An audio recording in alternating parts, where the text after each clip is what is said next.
What are you guys thinking? Go ahead, James. I'm thinking that if I am going to be that micro in my scope, it's going to have a major impact on accessibility to research, right? Like, it means that my research is going to be extremely, extremely focused, right? So that means that there is the potential for me maybe not to find any research if my scope is really, really, really narrow. Yeah. Did you want to respond to that, Elizabeth? Sorry, no, I was following. It took me a minute to get where James was going, so now I got it.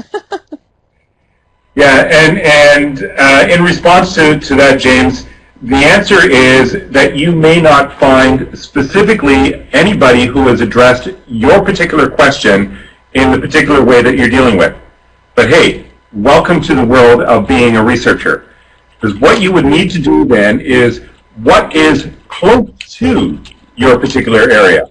So in other words, is there some institutional research that has gone on, not necessarily with police officers, but with security forces or with armed forces or and how much of this is applicable to your particular context, etc. Or if there is problem-based learning that has been done in particular instances, etc. You know, how can we make this applicable to your particular area? So don't think about the variables as being, this is only with police officers. This is adult education. We're talking about digital technology, talking about PBL within those kinds of settings, etc. And how does that impinge upon the context that you're dealing with? And Glenn, it's been last week that I remembered about dealing with yours, so I can't remember the exact context anymore. But it's the same kind of piece. So you're looking at research that is impinging upon, but may not be specifically contextual to the piece that you're actually going to be dealing with. All right? I can't remember who else had the hand up. I think you did, Joanne. Go ahead. Yeah, I just had a quick question about how to present the lit review. Can it be in a bibliography format, or is it like a different? Because I know in the writing course, the professional writing course, we did several different types. We explored different ones. I'm just wondering if there's a particular way you wanted it presented. Yeah, typically it's actually done as a piece of prose. And you'll actually see that in the two documents that I'm referencing here, both the elements of a proposal and the one from UToronto. So essentially what you are doing is still writing your argument. So you're writing your narrative, the story of your particular piece. So don't do it in point form. Don't do it as a... it's not that pointed. It's part of the argument as you're going through. So you're going into the literature saying, this is what other people have found that's applicable to my particular idea. This actually supports my idea. This does not, but I need to report this because it's important. I need to keep it in mind as I'm going through my data collection and my analysis, trying to make sense of the data that I've collected, etc. So it still needs to be as written as a prose. And in fact, every time that you actually make a claim, it needs to be supported from the research. In other words, you're going to be doing your citations within this prose piece that you're actually going to be writing. Okay, I saw a lot of nodding of heads, so I must have said something that is relevant to your experiences. I was just going to ask, because we're telling a story here, and I get that. Are we okay to tell it in the first person? I know that PBL means we can do whatever we want most of the time, but lit review may have specific formats. Yeah, personally, I don't have any problems with the first person, and I think we've had this conversation inside courses as well.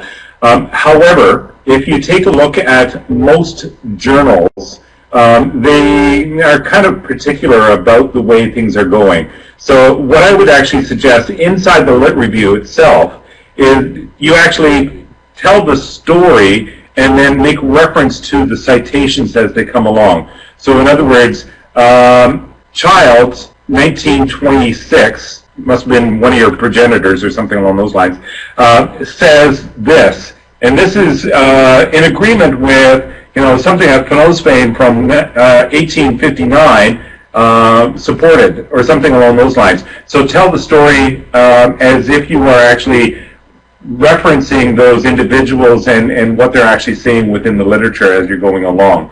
So there isn't much room then for your personal perspective to actually come through, and therefore there is no need to use the personal pronouns. Question in the chat. The lit review is part and parcel of this document. So that's the big blah blah I've just dropped in the chat. So you're going to end up with this document that is roughly 30 pages. The front 4 or 5 pages will be that introductory section. There'll be an abstract. Write that last. Don't even bother with it yet. There'll be the introductory section, which you'll start writing now, but you will revise it 7,000 times before you submit, because the introduction and the end need to connect, right? From there, they'll move to the lit review. So there'll be a section. You're going to be very familiar with APA formatting for subheadings. So there'll be a subheading section for the lit review. Then that leads them into the methodology. So what did you do?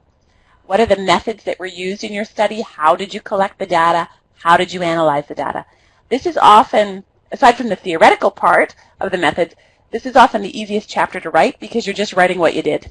So it's pretty straightforward. You did it, you know it. And then you'll move them into what did you find? Some people call it the findings. Some people call it research outputs. There's all names.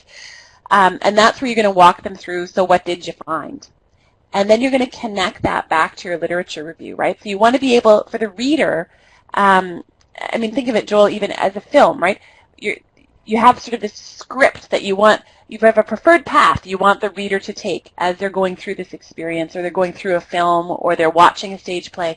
Sometimes those metaphors are really useful when you step back and look at your document, because you need to put that hat on of a reader and then walk through the flow of your document, right? So I've got them in the intro, I've hooked them, I've explained to them why this is important, I think I've got them.